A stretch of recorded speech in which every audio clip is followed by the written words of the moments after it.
Bueno, pues vamos a terminar lo que yo espero ya sea la última parte, que son a partir del versículo 28 al 35. Por eso sí quería yo hacer antes un pequeño paréntesis, a ver qué era lo que nos había dejado. Y algo muy importante, ¿qué nos ha mostrado este salmo? Aparte de toda la alabanza, y que verdaderamente pudiéramos darle toda la alabanza a Dios, y podríamos pasarnos las 24 horas del día alabando a Dios, y nunca completaríamos lo que significa su majestad y su bondad para con nosotros. Dios nos muestra una procesión parecida a lo que nosotros vivimos en la iglesia. Dios nos muestra que esta procesión, yéndonos a mucho tiempo antes, inclusive antes de esta procesión, ¿de dónde vino el tabernáculo? Vino de Sinaí. ¿Y a dónde iba a posar? A Sión, hablándonos de la ley y de la gracia. Y hablándonos que si bien era importante fundamentarlos en la ley, pero la ley no nos iba a dar la salvación, ni iba a ser el último plan de Cristo, de Dios para nosotros, sino que esta nos tenía que llevar al monte de Sión, a la compañía de los santos, como decía Hebreos, ¿no? A la gracia de Dios. Ajá. Y bien, nos habla de un pueblo débil, pero nos habla de un Dios fuerte. Nos habla de que lo que tenemos no lo conseguimos por nosotros mismos. De hecho, esto es algo muy importante en este primer versículo que vamos a ver, que es el 28. Pero la fuerza no nos la ha dado Dios. No ha sido un producto de nosotros, sino nos la da Dios. Y de la misma manera, si Dios no nos la dio, es que tampoco la merecemos. La gracia es un favor inmerecido. Bien, Carlos, ¿quieres leer del 28 al 31, por favor? Sí, con todo. Tú, Dios, has ordenado tu fuerza. Confirma, oh Dios, lo que has hecho para nosotros. Por razón de tu templo en Jerusalén, los reyes te ofrecerán dones. Reprime la reunión de gentes armadas, la multitud de toros con becerros de los pueblos, hasta que todos se sometan con sus piezas de plata. Esparce a los pueblos que se complacen en la guerra. Vendrán príncipes de Egipto, de Etiopía, se apresurarán a extender sus manos hacia Dios. Qué cantidad tan hermosa de profecías y de cosas trae este versículo. Primeramente, dice, tu Dios ha ordenado tu fuerza. Confirma, oh Dios, lo que has hecho para nosotros. Dice, en la NTV dice, oh Dios, haz que tu poder se presente. Despliega tu poder, oh Dios, como lo has hecho en el pasado. ¿Sabes? Dios ordena su fuerza. Y tú tienes que tener muy en cuenta que el poder que hay en tu vida es gracias a su fuerza. Sí, efectivamente. Aquí viene, ¿de dónde viene la fuerza del creyente? ¿Por qué el creyente es importante que sea débil? Perdón, déjenme nada más quitarle el volumen. Porque es importante que el creyente, que nosotros seamos muy conscientes de nuestra debilidad. ¿Por qué? Porque entonces nos fortalecemos en el poder de Dios. Fíjate que en todo esto que hemos visto, que ninguno de nosotros nos podemos jactarnos de lo que somos o tenemos verdaderamente, sino que en todo tenemos que voltear a ver a nuestro Creador para poderle dar gracias por lo que nos da. Fíjate que en esta procesión que estamos viendo, toda la fuerza que se utilizó, todo el entusiasmo que tuvo el pueblo, el hecho, empezando desde que David tuviese en su corazón el acercarse el arca, ¿no? La fuerza y el entusiasmo que tuvo el pueblo, los animales que se emplearon para los sacrificios, todo esto fue ordenado por Dios. Todo esto provino de Dios, desde la idea, desde ponerlo en el corazón hasta el poderlo hacer. De la misma manera debemos de tener en cuenta que el mismo Dios que ordena la fuerza de Israel es el Dios que quiere ordenar tu fuerza para su servicio. Hay muchos servicios altruistas en el mundo y que se jactan de grandes cosas. Nuestra organización ha hecho tal y tal y tal, pero verdaderamente el servicio poderoso es el que genera Dios. Ese es algo muy importante. ¿Qué es lo que nosotros tenemos que tener? Un corazón dispuesto. Dios, úsame. Dios, llévame a crecer. Dice 1 Corintios 4:7, este es un versículo hermoso. Porque, ¿quién te distingue? ¿O qué tienes que no hayas recibido? Y si lo recibiste, ¿por qué te glorías como si no lo hubieras recibido? O sea, ¿quién te distingue? Si hay alguna distinción para un creyente, es el que te distingue es Dios. Todo lo que tenemos, ya sean dones espirituales o dones naturales, te los ha dado Dios. Y si ahora lo sabes así, ¿por qué caemos en la tentación de jactarnos de lo que hemos recibido y no nos merecemos? ¿Sí? La cita es 1 Corintios 4:7.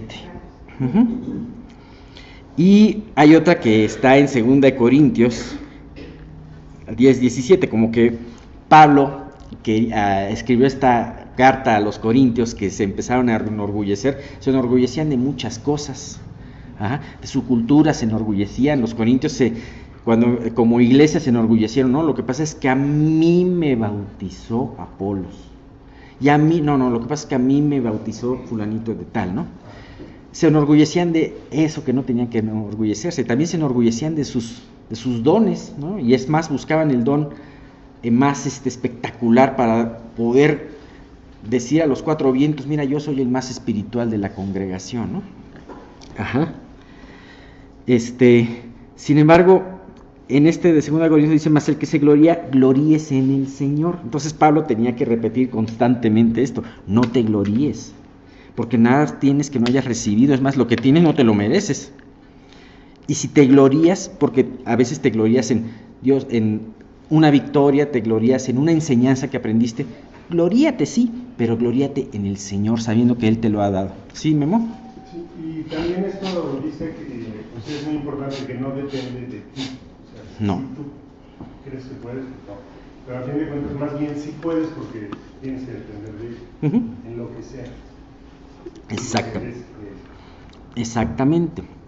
Cuando tú eres pusilánime en tu vida espiritual, lo que pasa es que también es una especie de confianza en ti mismo, porque al verte a ti mismo sabes y ves que no estás confiando en que Dios sí puede, en ese sentido, ¿no?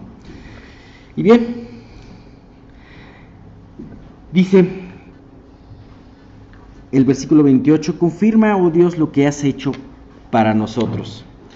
Cuando tú te mueves en la voluntad de Dios, Dios se encarga de confirmarte. Sabemos que la fuente en donde como Dios te confirma de su voluntad es a través de su palabra y a través de su espíritu.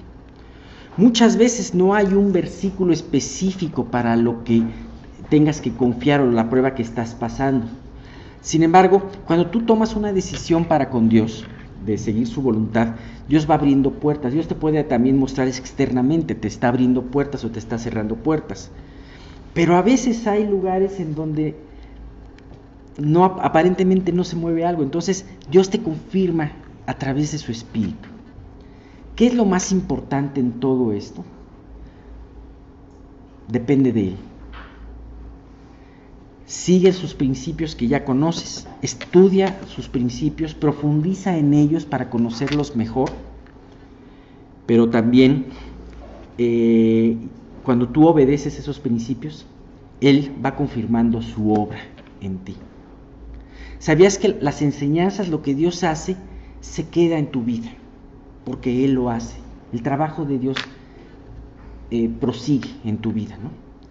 Y no solamente Él te creó y Él te salvó, sino también Él está continuamente manteniendo tu salvación, manteniendo tu vida espiritual. Así que depende de Dios, como dice aquí, no solamente vas a estar consciente de que el poder de Dios está presente en tu vida, sino que también constantemente Él está confirmando su palabra en tu vida, ¿no?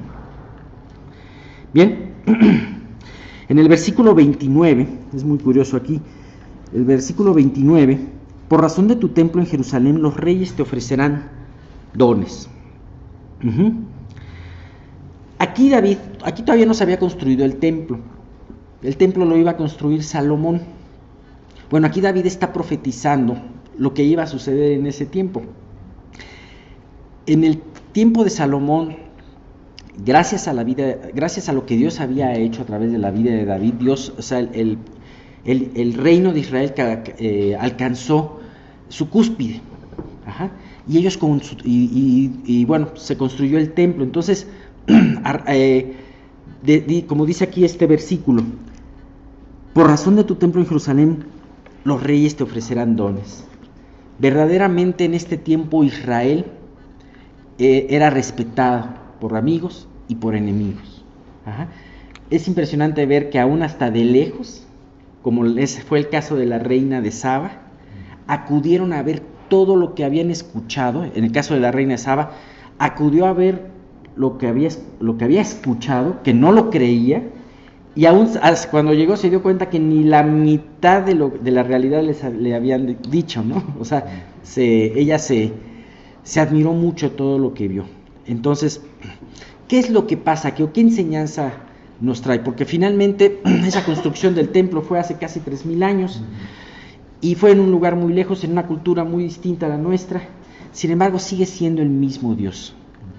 Dios se había levantado como un gigante poderoso, guiando a este pueblo, y esto era algo que atraía a las demás naciones. Esto mismo se puede aplicar con nosotros como iglesia. Nuestras vidas y nuestra iglesia debe de dejar de ver la gloria de Cristo para los demás. ¿Por qué? Porque esto va a ser lo que la haga atractiva para aquellos que están cerca y para los que están lejos. Como dijo nuestro Señor Jesús en Juan 12:32, y yo, si fuere levantado de la tierra, a todos atraeré a mí mismo. Así que Dios quiere levantarse en nuestras vidas. Dios quiere que esta iglesia pueda glorificarle, que pueda Jesús glorificarse a través de nuestras vidas, y de esta manera pues ser atractivo a los demás, ¿no? Pero es Jesús el que lo hace atractivo, no nosotros. Versículos 30 y 31. Reprimen la reunión de gentes armadas, la multitud de toros con los becerros de los pueblos, hasta que todos se sometan con sus piezas de plata. Esparce a los pueblos que se complacen en la guerra. Vendrán príncipes de Egipto. Etiopía se apresurará a extender sus manos hacia Dios. Más o menos está hablando de lo mismo en cuanto a este versículo 31, pero a mí me llama mucho la atención. Aquí dice, reprime la reunión de las gentes armadas. Hay otras versiones que habla de que dice una cosa aparentemente muy distinta, que dice, reprende a la fiera que está en el cañaveral. En el caso de la versión NTV dice, reprende a esas naciones enemigas, a estos animales salvajes que acechan entre los juncos. Y creo que esto da un panorama más amplio de lo que realmente Dios quiso decir. Aquí se habla de un animal que acecha entre los juncos. Puede ser un cocodrilo, puede ser un león. En ese entonces proliferaban mucho los leones, especialmente en la parte de Siria. Siria era un enemigo. Fue un enemigo que constantemente le estuvo pisando los talones a Israel, ¿no? Entonces, aquí se habla de esta reunión de gentes armadas, gentes peligrosas que se reúnen de una manera secreta y que te van a caer en el momento que menos te lo esperas. Una de las armas más poderosas de un enemigo es caer por sorpresa. Un ladrón es caer por sorpresa, ¿no?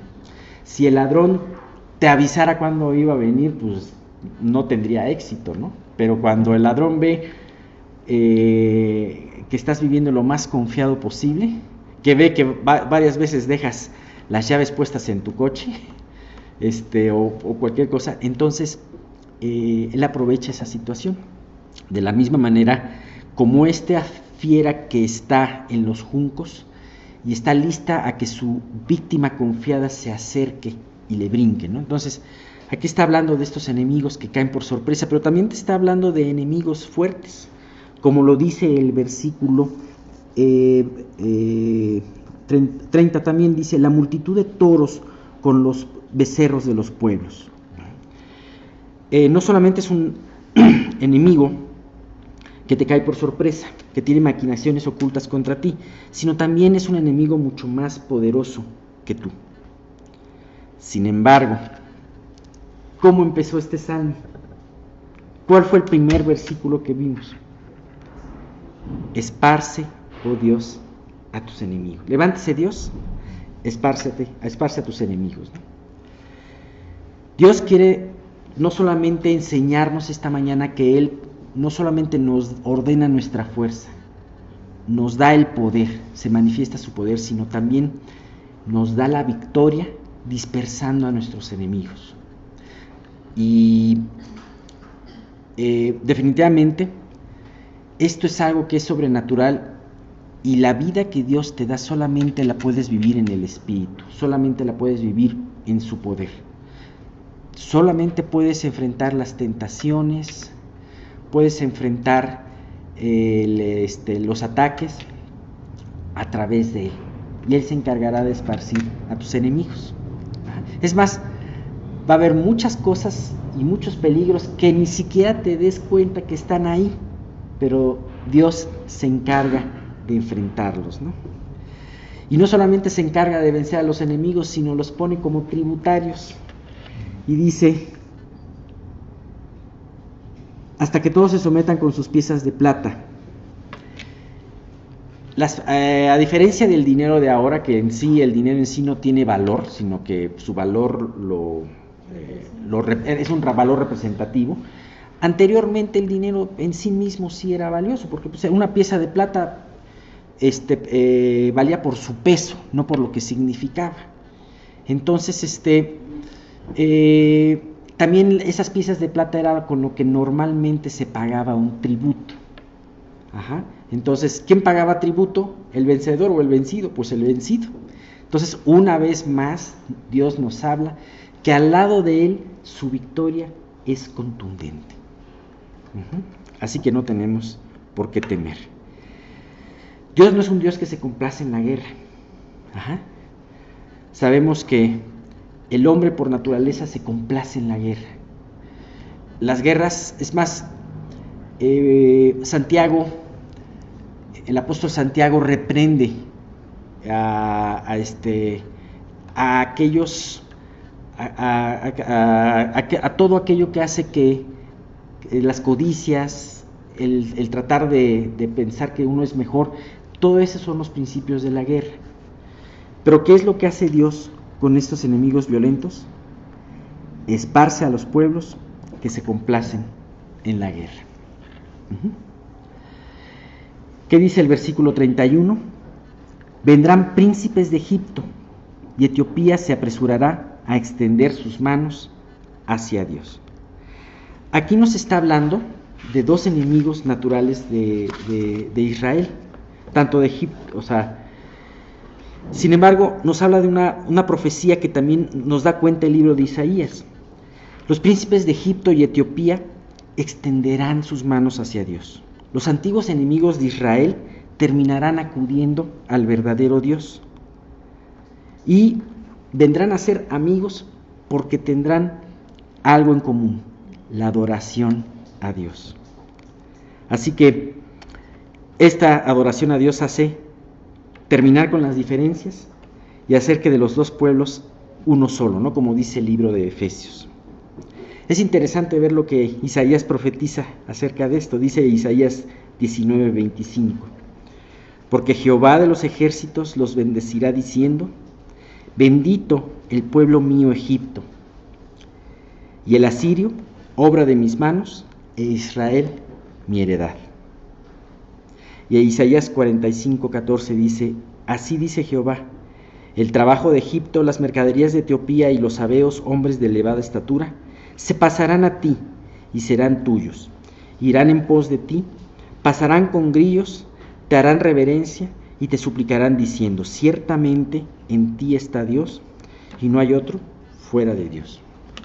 Es impresionante ver cómo habla aquí del etíope, de los sabeos, habla aquí de Egipto, de los asirios.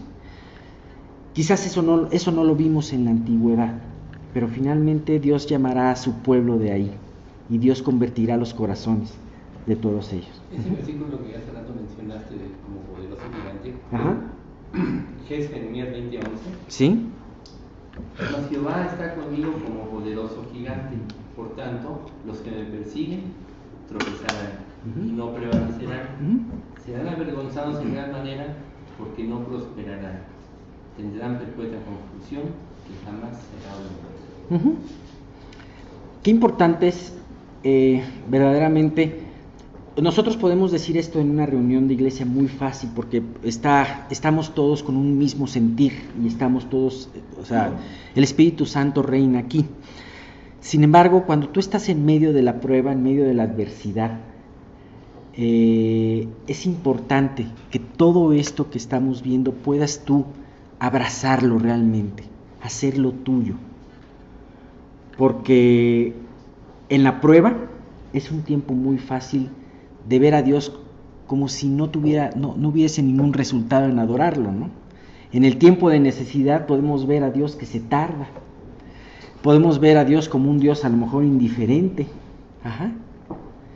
Pero no se te olvide, Dios es ese poderoso gigante que nos cita este versículo, y tan poderoso que finalmente todas las naciones se someterán a Él.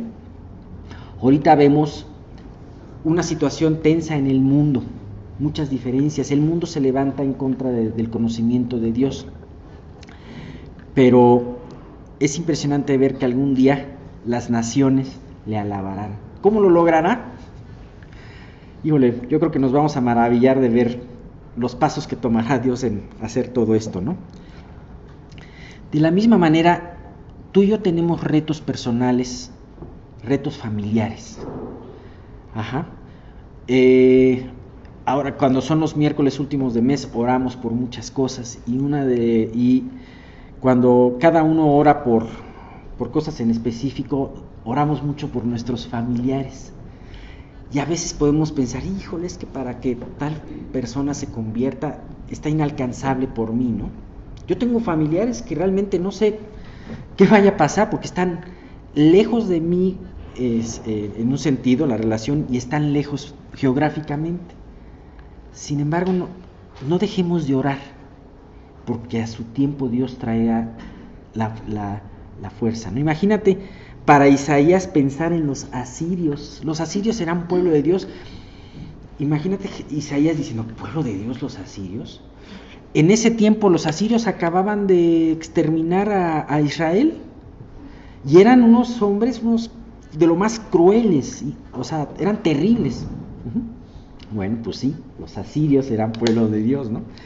Y es impresionante ver todo eso. Así que no dejemos de pensar que todo esto para Dios es posible.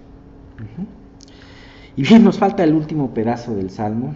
Yo pensé terminar hoy, pero nos detuvimos un poquito más.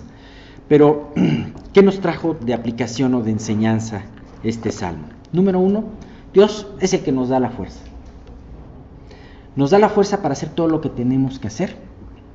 Nos da la fuerza, piensa algo muy importante.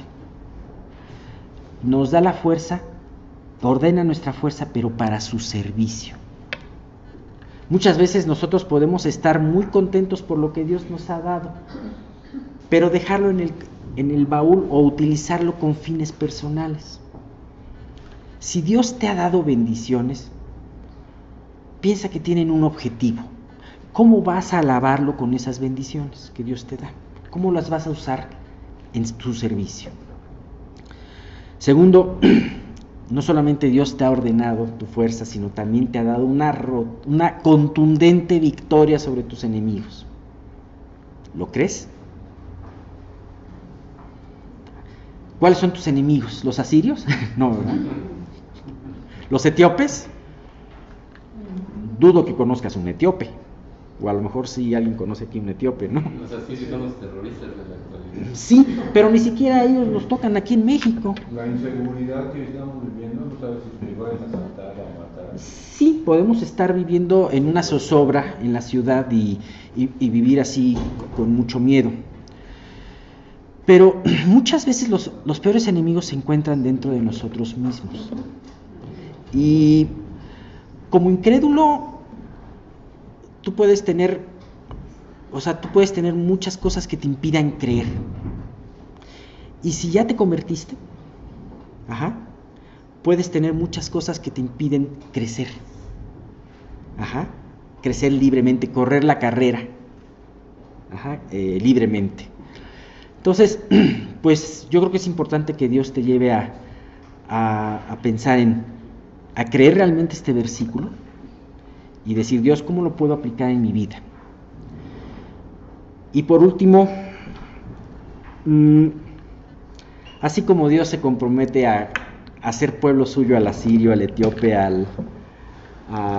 todos ellos, así también no dejes de orar por los que te rodean, por más imposible que veas que se conviertan. La salvación es de Dios y fiel es Dios para poderte contestar. Puede ser que alguno de ellos no se convierta, puede ser. Sin embargo, tú déjale esto a Dios y tú sigue confiando en Él. Él nunca te va a defraudar. Yo creo ¿Sí? que esa es la parte que Dios quiere que desarrollemos con todo este tipo de cosas, ¿no? Con enemigos, con ver que el monte era chiquito, confiemos en Él, aprender y desarrollar esa confianza en Él. Por Exactamente. eso tiene tan grande, ¿no? Ese es el reto, ¿no? Confiar, aunque no veas nada o aunque veas todo en contra, aprender a confiar en Él. Para mí ha sido eso una enseñanza básica, ¿no? De ver todo chiquito, de ver todo enorme, pero seguir confiando.